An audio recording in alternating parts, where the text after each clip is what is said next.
12 minutes past 11, and a very good morning to you. Now, I know the ears of the Ahmadi community are on us right now because they have been tweeting and Facebooking since it was announced that we were going to be talking to three members from the Ahmadi Muslim community here on the BBC Asian Network this morning, because you may or may not be aware that what is thought to be one of Britain's biggest and oldest Islamic conventions will be taking place in the UK this coming weekend. It's called the Jalsa Salana, and it is taking place in Hampshire. Now, the organisers, who are of course members of the Ahmadi Muslim community, are expecting more than 30,000 people from around the world to attend in an effort to promote peace, unity, and highlight what they say are the true teachings of Islam. But who are the Ahmadis?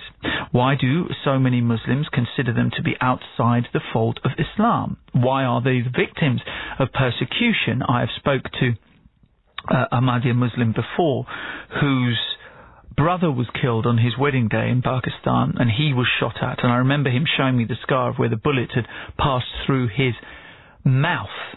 And you do have to think to yourself, how can people who preach love for all and hatred for none be the victims of such hatred? It is a dilemma. It is also quite inscrutable. But of course, you have to look at why is it that the Ahmadi community does, unfortunately, inspire such negative opinions from some. Not all, of course, it has to be said. But as well as talking about that, we are definitely here to talk about the Jalsa Salana and, of course, the scale of it. And I'm joined by Manzoor Clark, an imam who's documenting the history of the Ahmadiyya community in the UK. Also, I'm with Abdul Qudus Arif and the Dr. Tahir Nasir, who focus on youth issues. Welcome to the show. Morning, Nihal. Thank you. Really good to have you all here. Thank you very much for having us. Now, let's first have Jalsa Salana explained to us. And I think, Manzoor, you can be the person to do that.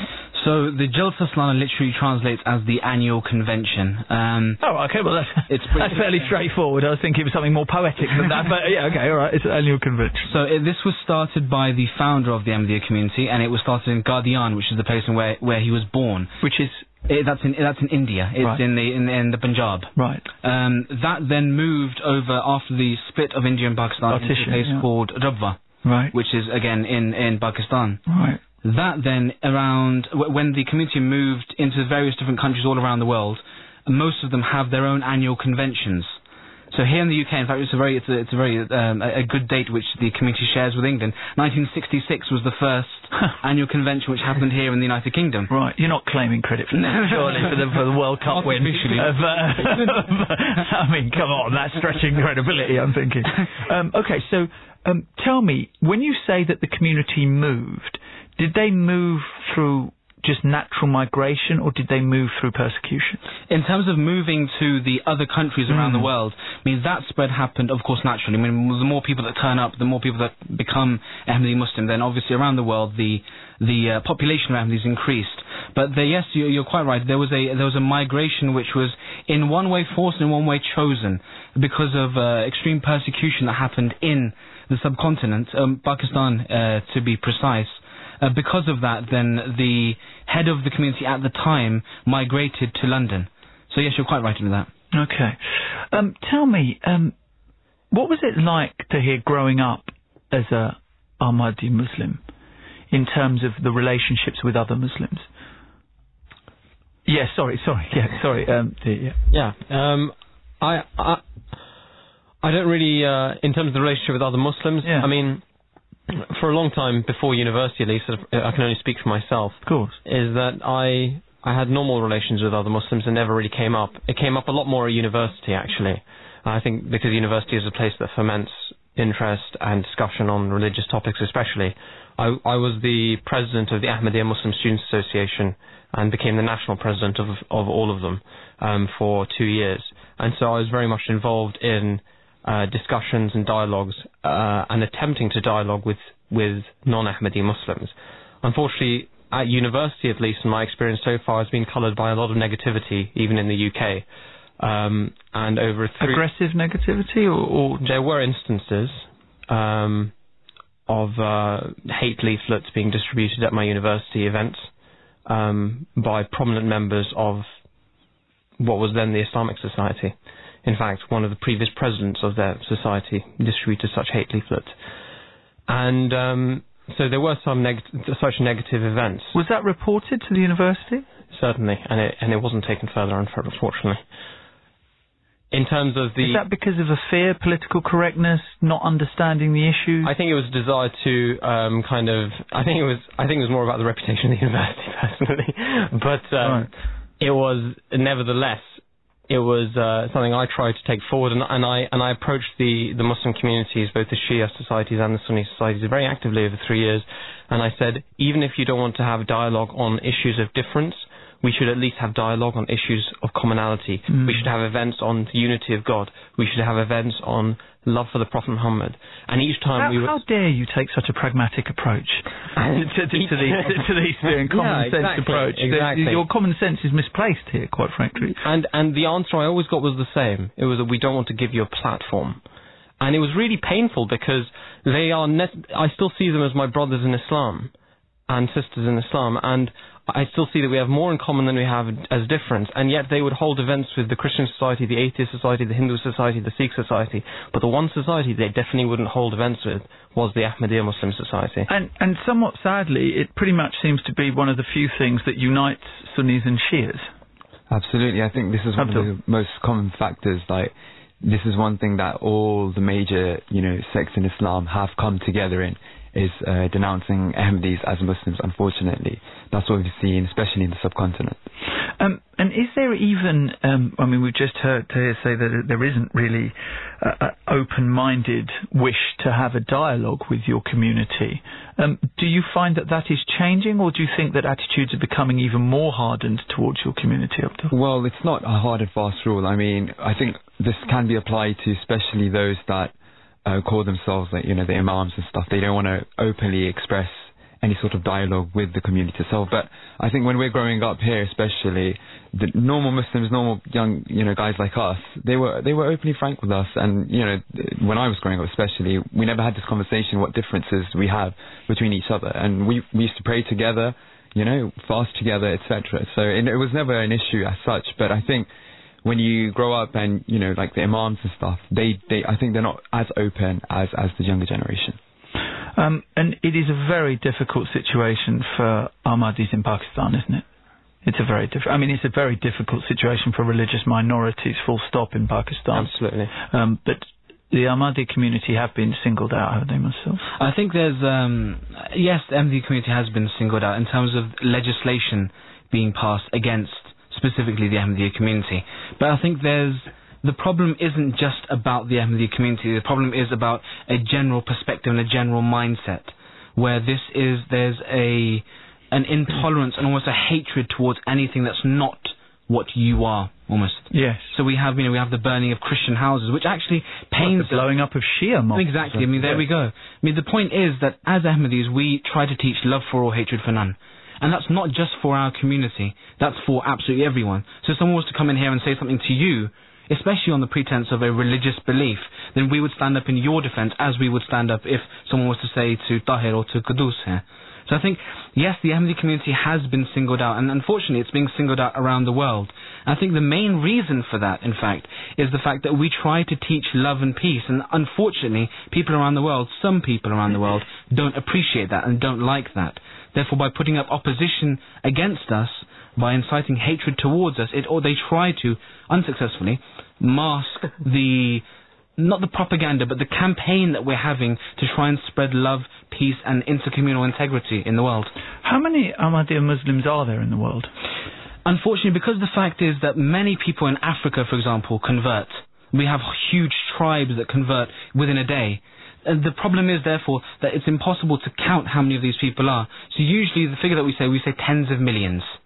We have, I believe it's 30,000 in the UK, and that's a very small amount compared to the rest of the world. We have many more in the subcontinent. In fact, even where the opposition is occurring, it's turned out that we have many more people becoming Ahmadi where the opposition is taking place.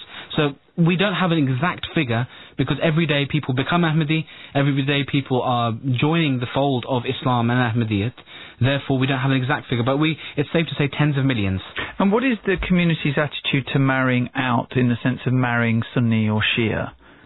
The attitude is there. I mean, there's nothing wrong with marrying outside the community. I mean, that's something what Islam says. That Islam says that you can marry anyone from the people of the book. So, you know, that's not an issue. So, but from the other perspective, from the perspective of Sunni and Shia families, is there an issue with marrying into numbers? Naturally. I mean, it's a catch-22 for us because once they say that, you don't marry outside the community, then they say that we don't want to give you our daughters or sons. So in both ways, there's no winning opportunity for us. So there would be no requirement on a Sunni or a Shia to accept all the tenets of your sect in order to marry. It's as you know, marriage itself. It's for, you know, the nikah is the same. The nikah is the same. The wording exactly is the same. You know, it's again what the Holy Prophet of Islam, his sunnah, his practice. The nikah is exactly the same. There's no difference whatsoever between our nikah and other nikahs of other sects of Islam. Because I'm sorry to go over this again, but it is important for our listeners who don't understand the differences. So the main issue that Sunnis and Shias have is that, as far as they are concerned, the last prophet is the Prophet Muhammad, peace be upon him. Now, then, of course, the idea is that there was a prophet that came after the Prophet Muhammad, and that's what you believe.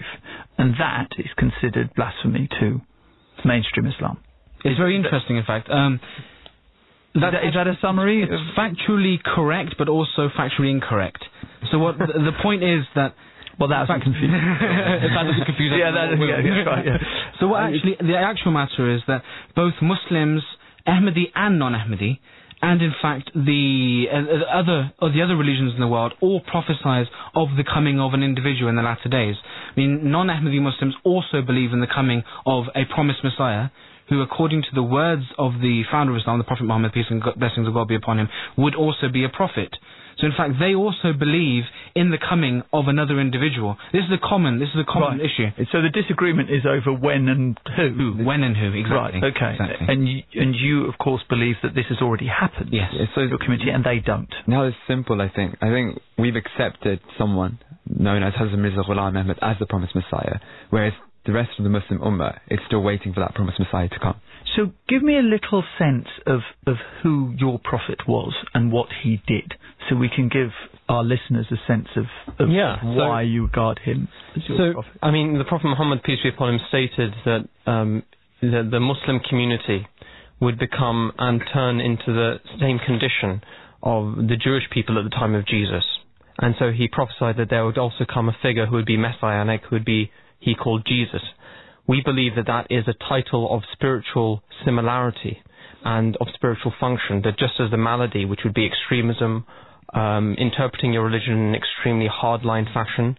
So when Jesus came, you know, it was an eye for an eye, a tooth for a tooth, and he said when you're slapped on one cheek, you turn the other, to offer that as well. When your person walks with you a mile, you walk with him too. If he asks for your shirt, you give him your coat. So it was his teaching to soften the people who had become extremist in their attitude towards religion. And similarly, just today we have ISIS, who have established an Islamic state at the time of Jesus. We had the Zealots, who wanted to establish the Jewish state, and they sought to overthrow the Roman Empire to form the Jewish state, known as the Bar Kokhba revolutionists. It's a historical fact. So we understand Mirza Ghulam Ahmad to be that messianic figure. In terms of his life, he was born in 1835, he died in 1908, and in 1889 he said that God had appointed him. So it's very different, and this is actually the secret to the opposition to the Ahmadiyya Muslim community. He said, God has appointed me to be that messianic figure. God has revealed to me that Jesus Christ, who people believe ascended to heaven and will return in the latter days, was a human being, and he was born like human beings, and he died like human beings. And in a book called Jesus in India, he showed that Jesus actually migrated away from his place of persecution in search of the lost tribes of Israel and died, and his tomb can be found in Kashmir, which can still be visited today in Srinagar. So this mounted a huge amount of opposition, because you see, when a person claims appointment from God, that immediately ends the monopoly that the clergy have on the religious masses, because all of a sudden this person is saying that authority from which you clergy derive your role is actually, you're misappropriating it, you're not leading the masses in the correct direction, and God has appointed me over you, that you should follow me, and I will lead you to God. And so that is actually, this, you ask, why is there so much specific hatred against Ahmadi Islam in Pakistan and other countries? That's actually the answer, really, is that it's because he claimed to be appointed from God, and people who are appointed from God are claiming the highest authority. Well, in much the same way as Jesus himself was persecuted at the time, and the Prophet Muhammad was... and all the prophets of God. It's 27 minutes past 11. 81869 is the text number. You can also email Nihal at bbc.co.uk. I'd be very interested to know your thoughts. The Jalsa Salana, which is a convention taking place this weekend for the Ahmadiyya Muslim community. 30,000 people will be coming to the UK to help celebrate, to promote peace and unity, and highlight the teachings. Now, interestingly, Mansoor, I can imagine that there will be non-Ahmadis coming to find out about your faith. Yes, not only just coming to find out about the faith, in fact, the Jalsa Salana invites huge numbers of people from outside of the community, both parliamentarians, representatives of major religions, and normal folk from just the general public. So every individual has the opportunity to invite however many guests he wants to, or she wants for that matter, to the convention. So they come, they fill out a simple form saying, yes, my name is this, I'm from here, and they come to the convention. And huge numbers actually come every single year. Just not only to this event, but in fact to all the other events that we have around the year as well. Abdul, or Qudus, which one should I call you? Either one's good. Right, okay, brilliant. Can I ask you, do you worry that your voice, the Ahmadiyya Muslim voice, is being drowned out here in the UK? Because, of course, it's about lobbying. It's about getting your voice heard. And, I mean, this is something that I have many conversations with the Sikh community about, who currently have not a single MP, for instance, in the House of Commons. What about representation and to make sure you're at the table when conversations are being had? And, Nihal, I think the media has started to play its role fairly now. I mean, before we found that, you know, where peaceful Islam, or the real Islam, I should call it, was being promoted and talked about, there was not many media outlets which will cover it. But today, you know, we have a platform, right, you know, you're giving us a platform here right now as well, to promote our teachings, to promote what our beliefs is. So that conversation, that dialogue has started. There's a long way to go, but I think media attention is coming towards our community especially, because we are teaching the right peaceful message of Islam itself, and we're teaching love for all, hatred for none. So the conversation has started. But of course, presumably there are people working against you to say that your opinions are not mainstream, that your opinions would it be in danger of inflaming passions in the Muslim community. How do you counter that, Mansoor? I mean, the fact of the matter is that people can say all they want, but when our religious leader right now, and they do, yes, but the fact of the matter is that our religious leader right now, Mirza Masroor Ahmad, who is the 5th Caliph, who is the worldwide head of the Ahmadiyya Muslim Association, he goes about in the entire world addressing, he's been to the European Parliament, he's been to Capitol Hill, he's been to the Houses of Parliament, to talk about the teachings of Islam, and also talk about the propagation of peace in the world. Now, these are things which no Muslim can say, oh, we're not, because, I mean, we all forget that Islam is the literal Arabic word for peace. A Muslim is literally a person who spreads peace. A Muslim terrorist is an oxymoron. It doesn't make any sense. It's a peaceful terrorist. So we talk about these aspects, and we talk about them on a day-to-day basis. We hold blood drives, we hold charity walks. But the problem is those terrorists believe that they derive their justification from the Holy Book. They believe and they find the verses that will justify, of course, as people argue continually, they take them out of context. Also, as well, of course, I was seeing the very, very interesting comedy routine, weirdly enough, don't worry, this is going somewhere, with Shazia Mirza.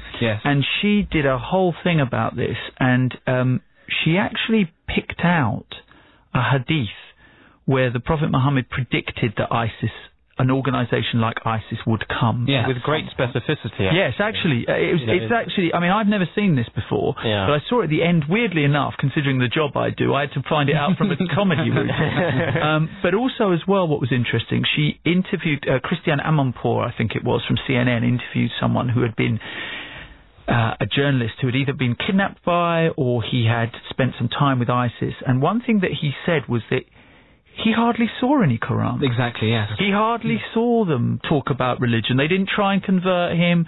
It was as if they didn't. I think it was a French journalist. Yes. You know, it was Machiavelli who said that leaders, they take their people to war on the basis of that which is dearest to them at the end of the day. When we went to war in Iraq, and when the US went to the war in Iraq, it was about going to war in the name of liberty, in the name of freedom, in the name of deposing a dictator. The leaders appeal to the highest and the most grandest authority which has the sway over the hearts and minds of those they're appealing to. Now, for people in religious countries, or people of a religious bent, that becomes religion. It has no bearing on whether actually religion actually advocates that, in the same way as going to Iraq and 100,000 Iraqis dying. That's not in the name of freedom. And then some. That's also not in the name of that doesn't fall in line with the principles of freedom, liberty, and justice. No, it doesn't. But of course, we are seeing, unfortunately, around the world at the moment, the Muslim community being dragged through the dirt by the actions of extremists in Africa, in the Middle East, even in Europe when they get the chance. And they find their justification. It doesn't help that they scream Allah Akbar at the top of their voice as they detonate their suicide vests. And the battle that you have, the jihad that you have, is against this hatred. Very well said, yes. I mean, that's the whole concept. I mean, but the problem is, throughout time we've seen there's always one terrorist organisation at some place in the world. Yeah. I mean, the IRA, it was predominantly, it's a Christian organisation. Catholic. But they have absolutely no links in that sense to what we understand to be Christianity. But the difference being is, of course, Mansour, is that they didn't use religious texts to back up what they were doing. They had political goals. It was territorial. Now, of course, you would argue equally that this is exactly the same. This is about territory, and it's about power, and it's about men with guns showing off how big their guns are.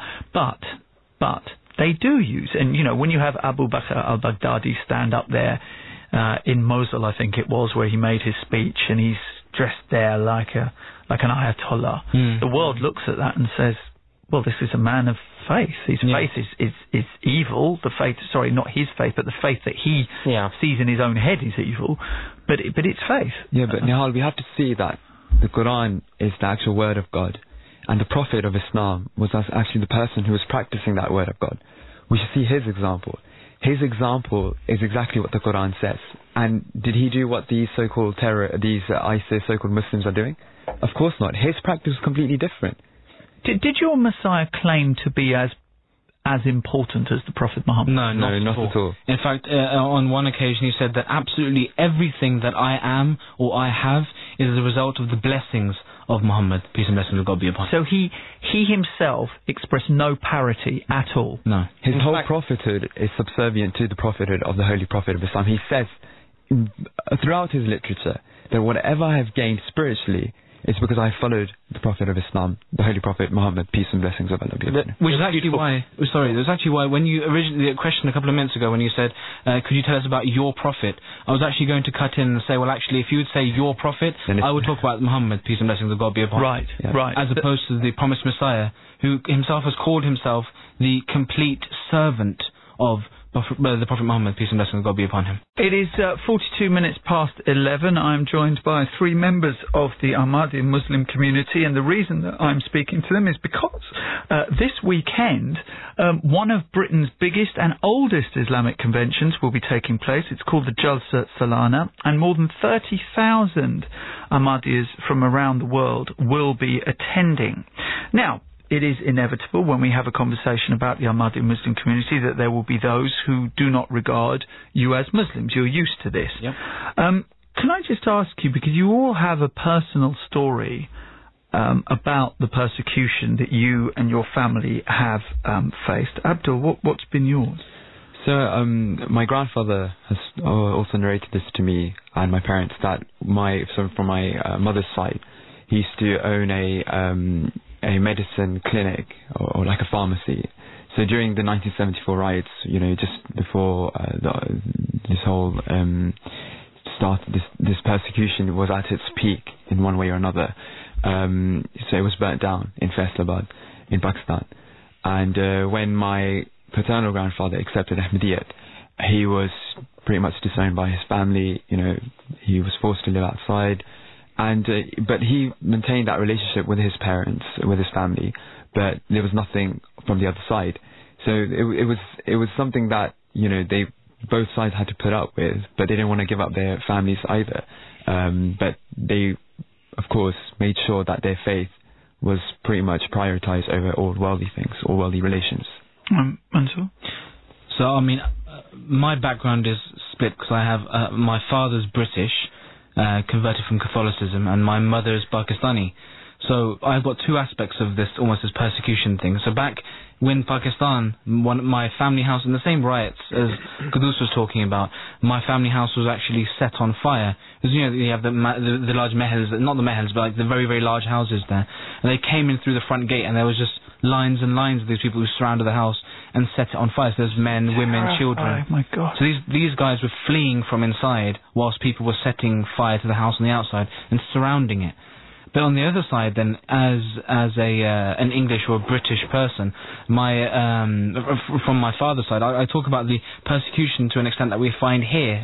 A couple of years ago, we decided to set up a small stall talking about our own views in Tooting, of all places. And fair enough, going to the lion's den, as it were, but we went there with a peaceful message to talk about peace and community, and we were literally driven off the streets. Saying, you dare come back here tomorrow, you dare come back here next week. We were there completely with permission, not doing anything to harm anybody else, but we were literally driven off the streets. So, it's not something that's only confined to the subcontinent. I'm sure you will know the stories of Indonesia, of Lahore is actually part of the subcontinent, but many other places around the world where the Indonesian one I was talking about is where people's heads were bashed in with rocks because of the fact that they were Ahmadis. So, the persecution stories never end. They started from almost day one, and they're continuing on to today. Even yesterday in Bengal, 10 Ahmadis were injured after their house was attacked. A year ago, a house was set on fire where grandchildren and the grandmother were killed burnt alive in their own house, suffocated. It's profoundly difficult to understand why people would. I can understand people would disapprove, but to go to the stage where they're willing to kill. Tahir, do you have a similar? Well, my grandfather was on my paternal side. He accepted Ahmadiyyat when he was very young, when he was 16 years old, or thereabouts. And he was originally. He's Indian. He's from Delhi. Right. Brought up in Delhi, but from a place called Meerut. And he was a Sunni Muslim. He was a Sunni Muslim, yes.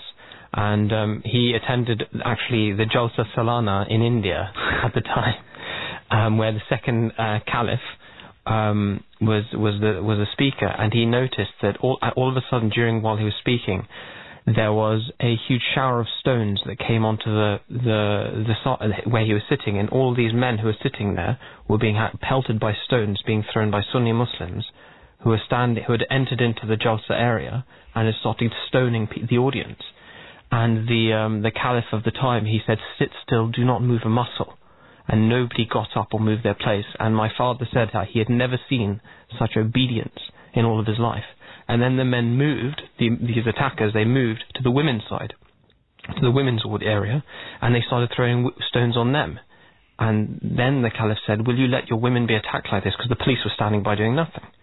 So then they got up and they drove them away and then returned to their seats. And in a way, that was an example of how self-defense should be applied. You wait first for the law enforcement, and in that condition, there were people being actively harmed and hurt. And he said he had never seen such examples of obedience and law-abiding behavior as well, because they were totally they behaved only to the extent that they could defend themselves and not beyond that. Let's speak to Rab in Birmingham, who's called in. Rab, good morning. Hello there, good morning, Nihal. What would you like to ask the three gentlemen I have sitting with me? Yeah, I mean, first of all, I don't believe that anybody has the right to harm anybody regardless of their faith. So whoever the people that are doing that are doing it of their own account, because the faith doesn't teach them to do that, and it's completely against that kind of thing. So that shouldn't happen. Second thing I'd like to basically more or less ask rather than say is that, I've been listening to what they've been saying, and it seems a little bit contradictory, what they've been saying, because I don't know much about the Ahmadiyya faith, and it's quite interesting to be able to listen to somebody who is Ahmadiyya to see what their take is on it. And that's why we did this, yeah. Yeah, and, it seems a little bit contradictory, what they were saying, that they believe that, the last and final messenger was Prophet Muhammad, peace be upon him, but yet they seem to follow a different chap. So I'd like to ask them, first of all, to explain that, and also if they feel that they do follow the Prophet Muhammad, peace be upon him's teachings, then why do they feel they have to actually give themselves a different label and actually label themselves as different? I think Abdul Qudus Arif, would you like to deal with that? Yeah, absolutely. This is Rab, me, Abdul. Hi, Rab. Thank you for your call. It's a very important question. Most importantly, Rab, it's important to know that we believe that the Holy Prophet of Islam, Muhammad, peace and blessings of Allah, is the last Prophet. We believe in him 100%. He's the Prophet that we follow. But we also follow every single word that he said as well. He is the one that prophesied another Prophet to come, a promised Messiah to come. Where is that written? So we can find various ahadith. In the Quran, it also mentions, in Surah Jummah, which is one of the chapters of the Quran, it says that there's going to be a prophet like the Holy Prophet sallallahu alaihi wasallam. وَآخِرِينَ مِنْهُمْ لَمَّا يَلْحَقُوا بِهِمْ, it says. Okay. That in the latter days, there's going to be a group of people just like the Sahaba, just like the companions of the Prophet of Islam in the latter days. Yeah. And when this verse was being revealed to the Prophet of Islam, his companions also asked, Rab, that how would we distinguish those people? And the Holy Prophet of Islam, he had one of his companions who was Salman Farsi, of Persian descent. He was sitting next to him. He put his hand on his shoulder and he said that from these people, these people will be from. And at the time, the Holy Prophet ﷺ mentioned another sign. He said, لو كان الإيمان معلقا بثريا لناله رجل من هؤلاء. That when the faith would have ascended to the Pleiades, to the most furthest place away from the earth, so basically the teachings of Islam will be completely distorted, then from this individual there will be a group of people that will bring the faith back to this world. And then the Prophet of Islam said that there's another way of recognizing how these people will be known as the truthful. He said that they will be like my companions. And the condition that the Holy Prophet's companions had to undergo was such that they were persecuted. They were not allowed to call the prayer. They were not allowed to pray within the Kaaba. And this is the same scenario that we are faced today. Especially in Pakistan, but we're not limiting ourselves to Pakistan. Across the world, where there's other Muslims, they enforce this sort of rule upon us, that we cannot call people to prayer. We cannot go perform the pilgrimage. We cannot perform the basic tenets of our faith, which is the faith of Islam. So this was an actual criterion that was set by the Prophet of Islam himself to recognize the people of the latter days. And we claim that those people of the latter days is our community, the Ahmadiyya Muslim community. And the reason we give ourselves the Ahmadiyya Muslim community is such that Ahmad is another name of the Holy Prophet of Islam. Ahmad represents the compassionate side of the Prophet of Islam. Hence we are known as the Ahmadiyya Muslim. That the first, Muhammad, represents the side where it was all about majestic, about the message of Islam at its most majesty being fulfilled. And Ahmad represents that message being propagated in a very subtle, in a very loving, in a very peaceful manner.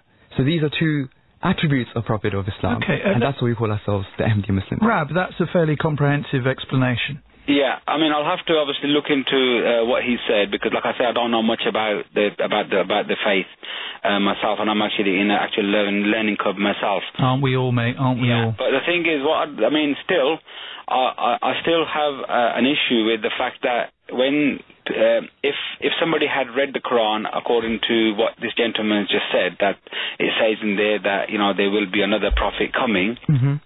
Anybody could have jumped on the bandwagon at that time and said, "Oh yeah, that's actually me that they were talking about. I'm the last and final prophet." So how do they know that this person, if he's not mentioned by name or anywhere in the Quran, that this person that they choose to follow is that person? Well, Rab, I think this question is so pertinent, and you know what? The Holy Prophet of Islam... Very good question, yeah. Yeah, the Holy Prophet of Islam actually made it very easy for us to also... understand how we can recognize which person it will be, because like you said, any Tom, Dick and Harry could claim to be a prophet. The Prophet of Islam said in one of his hadiths, and it's mentioned in Dar al-Qutni, a book of hadith, it mentions that the sun and the moon will eclipse on the given dates. So the sun will eclipse in the middle of the date, and the moon will eclipse on the last of its date, and the first of its date, sorry. And not just this will happen in the month of Ramadan. So we find that in 1894, when the promised Messiah, alayhi salam, the promised Messiah on whom be peace, made his claim, those very individuals who were opposing him said to him that you've made this claim, but the Prophet of Islam has said this very facts, that there should be a lunar and solar eclipse on these very given dates in Ramadan. So where is that eclipse? And when those eclipses took place, and history, you can go back in history and see these things, in the Western and Eastern Hemisphere, those very individuals said, oh no, what are we going to do now? The entire world, Muslim Ummah, will follow this man because these signs have been fulfilled. So again, these very criterions have been set by the Prophet himself, and they have come true in support of the promised Messiah, Hazrat Mirza Ghulam Ahmad of Qadian, peace and blessings of Allah be upon him. Okay, Rab? Yeah, well, once again, like I said, if you could just, the way you just eloquently put it, and you could read it, so what stopped that gentleman reading it? Sorry. That said to say that this is what's written, so this must be me. I am. Okay, Mansour wants to come back in on that. I think the very point that you're saying that it was available for anybody to read actually proves the truth of the matter, because if anyone could have read it, then anyone could have actually claimed it at that point. If it is there, because obviously I haven't checked it. Oh right, yes. So by all means, if you go onto our website. Am I allowed to say the website? Yeah, of course you can. So it's www.alislam, that's ALISLAM.org. You will find all of the things that we're saying in written form. So it's not just something which we're quoting now, which will... But then, of course, for Rab's perspective, because Rab likes to search out these things, Rab, he will need to go to an independent source to look at that, not your website, but one... So you can find the reference on our website and then go on to the source yourself. We're going to have to move on, but Rab, thank you very much. Kumar is in the West Midlands. Good morning, Kumar. Good morning, Nihal, and all your lovely guests. What would you like to say? Good morning. Good morning. Well, I'd say, I have some friends are from the Ahmadi community, and it's always a pleasure to meet them. I'm Hindu background and family originally from India, and I feel a real sense of calm. And when you talk to these people, it's actually quite there's a love and a peace which just emanates, and and I think that particularly is a fact with their previous leader and this one. I do watch their channel just to keep up to date and just to obviously learn and experience things. That's interesting. So as a non-Ahmadi, as a non-Muslim, you watch their channel? Yes, and interesting enough, I was reading a book written by the original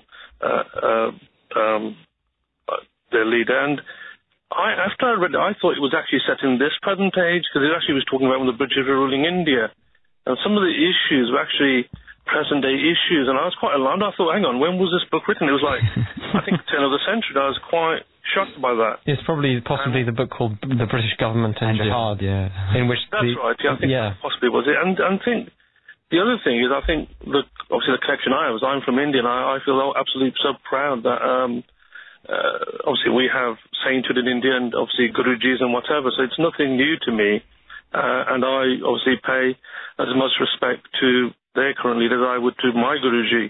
because this is the oneness that we're trying to present, and whatever faith we are. And I think, I think, in a way, we often hear of, hatred and whatever.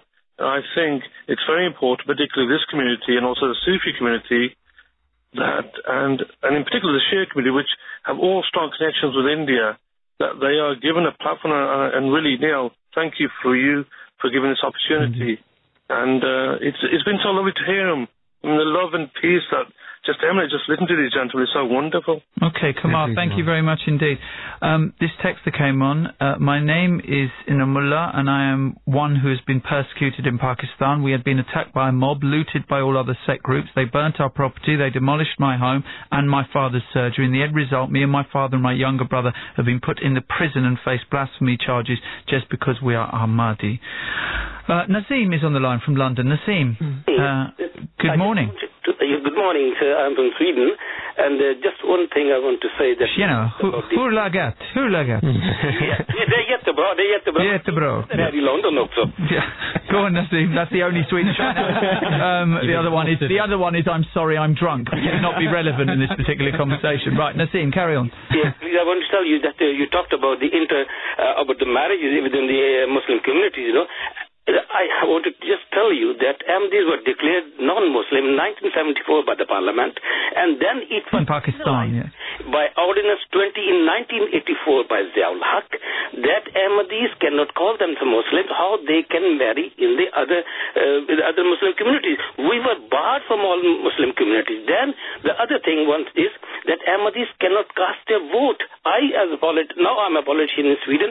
In Pakistan, even I can't cast my vote as a citizen of Pakistan. Then the third thing I want to tell you, that in Pakistan, for the 6th class, the Islamiyat books, that the children for the age of 12 or 13, when they read, it's quoted, it's the Islamiyat for class 6 by the spectrum prepared by the governor of the Federal Ministry of Education, Pakistan, Islamiyat. Please quote.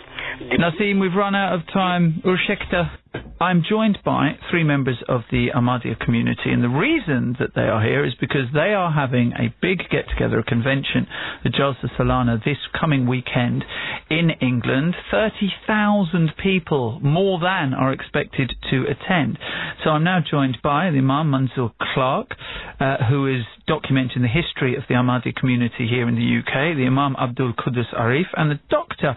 Tahir Nasser, who all focus on youth issues. But Malik has called in from Leicester. Good afternoon, Malik. Good afternoon, Nihal, and good afternoon to all the participants here. Good afternoon. What would you like to say, my friend? Yeah, sorry, I actually joined the late in program, and I was hearing some chap talking about the marriages interfaith between Ahmadis and Muslims. Yes. One thing I would like to point out here... Ahmadis are Muslims, aren't they? Not according to me and not according to my beliefs. Right, okay. And I again, no offense to anyone there. No, none taken. Okay. They're used to it, believe me. Well, yeah, we're used to it now as well.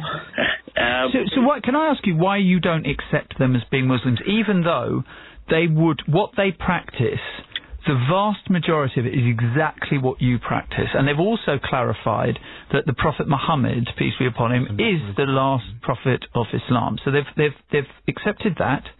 So which one of the 5 pillars of Islam do you think they don't?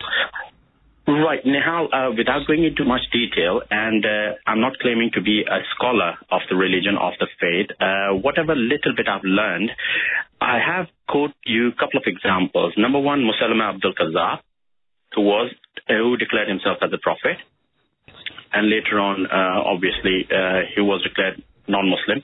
And the second one was Baha'i, right?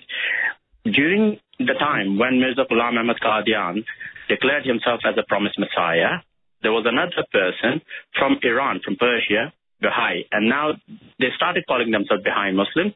Now they are Baha'i. Each and everyone, if you compare the history and the notes and everything, they all claim the same things. They all came up with the same sort of revelations of their own and the ideas and everything, which were rejectedly comprehensively by the Muslim scholars on a vast scale. Now, one misconception that people have that Ahmadiyya were declared non-Muslims only by Pakistani Parliament. Well, it started from Pakistani Parliament, but the history goes way before. Sorry, I'm just to clarify something, Malik. I mean, you talk about Muslim scholars who comprehensively rejected the opinions, but of course there are Muslim scholars who are willing to completely back what ISIS are doing. There are Muslim scholars who would completely reject what ISIS are doing. So in terms of Islam, and there are Shia Muslim scholars, there are Sunni Muslim scholars, so it's not as if there is even a united voice in Islam itself when it comes to scholarly conversations, isn't it? Agreed to that. When it comes to Shia, when it comes to Sunni, Barelvi, Deoband, none of them actually declared that they have got a new promised Messiah. Right, so they all agreed. No, if you allow me to finish. Yeah, Dr. Tahir wants to come in, but yes, please finish your point. When it comes to ISIS, that's a whole different debate, which I don't want to go into it, and you don't have the time for it. And I don't agree with what ISIS is doing, so we leave it to that. Only Allah will tell what's right and what's wrong, right? When it comes to the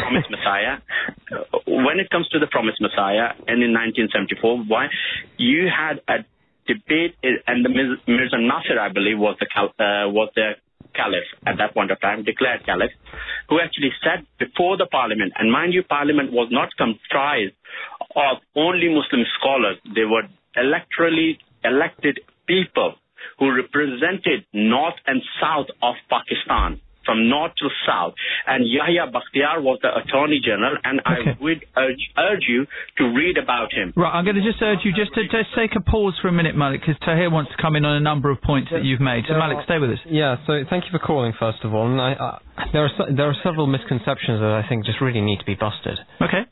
First of all, in terms of the last prophethood issue, nowhere the Ahmadiyya Muslim community believes he is the last law-bearing prophet.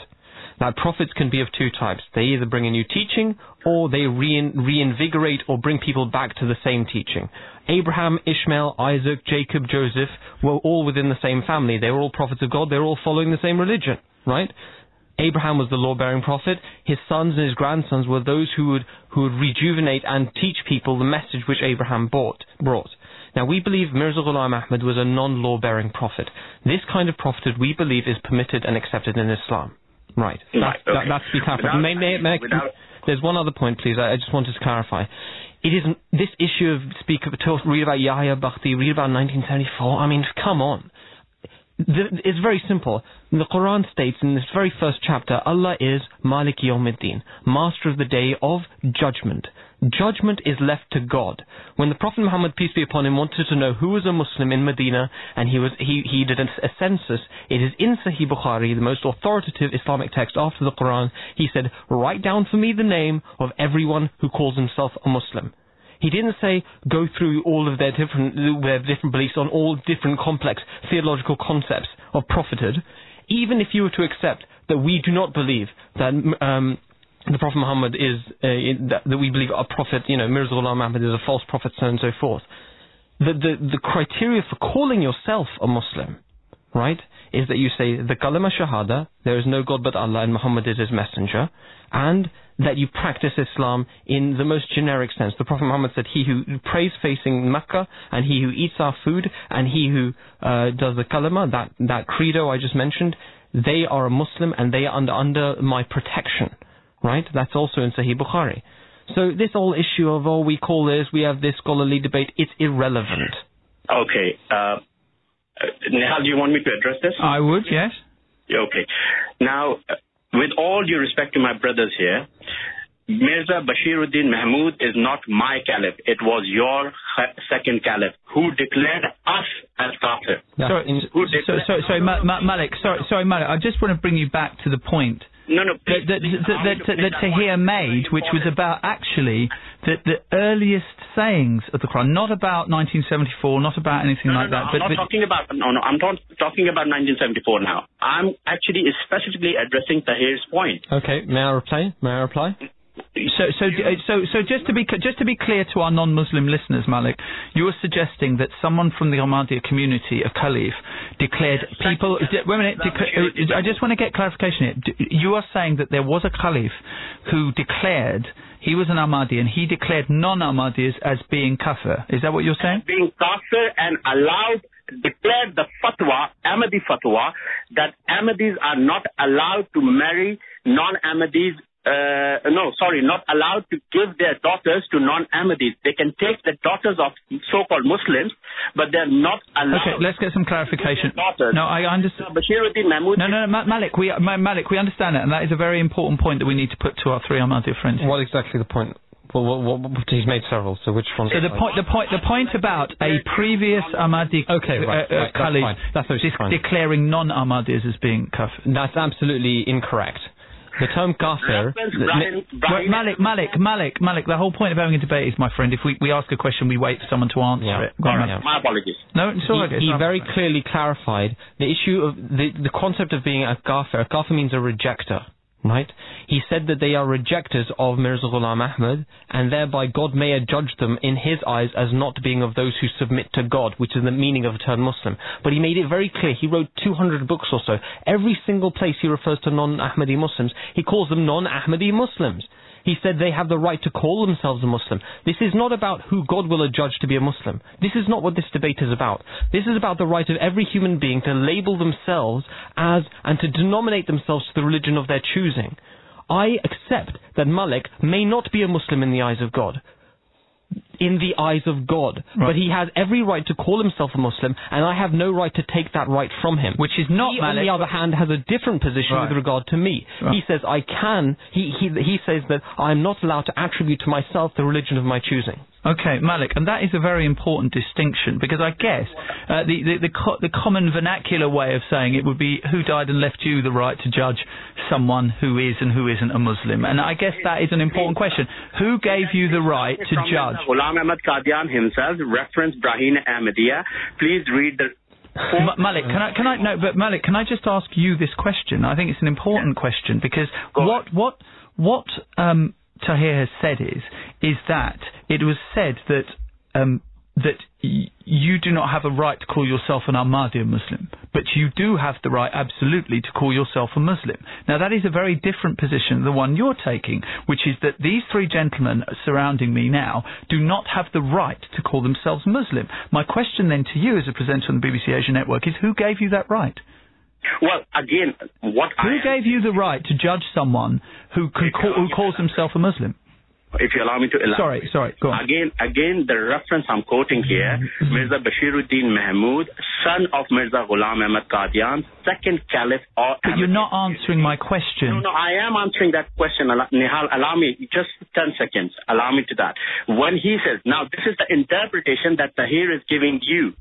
That person actually openly declared non-Ahmadis as kafir, non-Muslims. No, he did not. Openly. In Braheen Ahmadiyya, Sirat-e-Ahmadi. The second Khalifa didn't write Braheen Ahmadiyya. Braheen Ahmadiyya was written, and the last book was published in 1908. I absolutely understand that, but then you have to receive Sirat-e-Ahmadi, which was written by Mirza Bashir. Unfortunately, we're not going to be able to square this circle, but I guess it is a shame that people will say who is and who are not Muslims if someone wishes to call themselves one. No, it's certainly not my place to say whether someone's a Buddhist or not if they regard themselves to be one. I think what Tahir said at the beginning is the most pertinent point here, that we have to see the example of the Prophet of Islam. If he is saying that the person who just declares himself as a Muslim by way of tongue, not through actions or anything, just by saying that I am a Muslim, he will be written down as a Muslim. And it's only God who can judge. Because that's our belief. In other words, you have very specific beliefs in other, I'm not going to mention any names, in other denominations of Islam who have such radical beliefs which change the very fundamentals of Islam, such as sending curses upon the companions of the Prophet or the wives of the Prophet, and yet they are said to be completely Muslim. And yet the Ahmadis, who completely and utterly only follow the true principles of Islam as taught by the Quran and the practice of the Prophet, are called non-Muslims. I mean, for example, I spoke to you a little bit beforehand. the fact that you can view what we actually believe. I've said the website before of alislam.org. We also have our Sky channel on 787, which is Muslim Television Ahmadiyya. And you can view that channel and say, and whatever you will see on that will be completely in accordance with Islam. We are even starting our own 24/7 radio station by the community called The Voice of Islam. We are Muslims and we are not afraid to tell anyone else that we are. Okay, well, if you need a break from my constant arguing with people, then listen to that. I'm sure. Ahmadis are not Muslim, says Hamraz, and will never be accepted in Islam. Mirza Ahmed Qadiani was a fake prophet. He claimed to be God, the Son of God, Jesus, and Mary at the same time. Well, you can just make up whatever you want, really. I mean, so none of that's true. I'm sure he didn't claim to be all of that. I'm sure this gentleman didn't read the works of the promised Messiah himself. He didn't claim to be God. I mean, the caller before said that Baha'u'llah claimed to be a prophet. No, he actually claimed to be God himself. God himself, yeah. So, these facts are completely contrary. All right, well, look, very lastly, let's speak about the Jalsa Salana as well this weekend, because 30,000 people are going to be coming here. It's a huge logistical exercise. Tell me about the kind of numbers involved in this. Well, as you say, 30,000 people, 5,000 volunteers, 3,000 men, 2,000 women, over a 208-acre farm. Volunteers. About 1 million rotis. It's a huge plant. And they're all coming to listen to the Caliph, the spiritual leader. And this is something, today we hear about the caliphate of ISIS and so on and so forth. We've had a caliphate for, 105 years now? Totally peaceful, totally propagating the true teachings of Islam. And they're all coming to hear him speak. Bhupinder said Islam was started to find peace when there was none. It seems that Islam has not found peace yet. Peace is only found when people are allowed to believe their own faith in their own way. Sadly, Muhammad never found a day of peace in his lifetime. When Muhammad received the Quran from his God, why did Muhammad still not find peace? Will Muslims find peace even when Muhammad could not? I think a very important point, just to quickly put in here, is that on the day of the conquest of Mecca, which is something which is very common to all Muslims, which is when the Prophet Muhammad marched on Mecca with 10,000 men. And when he marched, and these are the people that had atrociously done persecution against Muhammad and his followers, ripping a woman from the middle by attaching a camel to one to her arms and one to her legs and making them run in opposite directions. This kind of persecution, which, by the way, is mirrored almost today with the Ahmadi community. But when Muhammad actually marched on Mecca with 10,000 men, he forgave. And he said the very, very prominent words of La tathriba alaykum al-yawm, that today there will be no blame upon you. So if a man has that much contentment to forgive the people who destroyed and killed his daughter, who tortured his companions, and had the contentment to forgive, that's a pretty peaceful man for me. Okay, well, I think that's a good place to end our conversation today. If people want to find out more about the Ahmadi community, and are there perhaps, I can't imagine there's any Ahmadis who don't know about what's going on this weekend. They would be pretty poor Ahmadis, I can imagine, if they weren't aware of 30,000 of them descending on Hampshire. But just where can people find out more information about the community? Of course, Muslim and non-Muslim, who want to read up more about it, as we heard from Kumar, who watches your TV channel, no less. So simply, you can find us on many different websites, the most prominent of which is www.alislam, which is alislam.org. That's our community's main website. You can also search for Love for All, Hatred for None, which is a very prominent slogan of ours, which is bus campaigns and everything all over the UK. We have the Sky channel, which is Muslim Television Ahmadiyya. It's on Sky 787. And there's many others. The Voice of Islam, the radio station is about to be set up. And you can contact, we have the biggest mosque in Western Europe, which is at the end of the Northern Line, no less, in Morden. You're just boasting now. and the oldest one in London. And the oldest mosque. Okay, but if they want to know particularly about the Jalsa Salana, they can go on to jalsasalana.org and they'll find all the information on that. So. Perfect. Thank you very much. Gentlemen, thank you for coming in today. Thank you very much for having us. And talking in depth about what the Ahmadiyya community are about, what they do, and of course facing head-on the criticisms that you face from calls and texts as well. Thank you very much. 26 minutes past 12.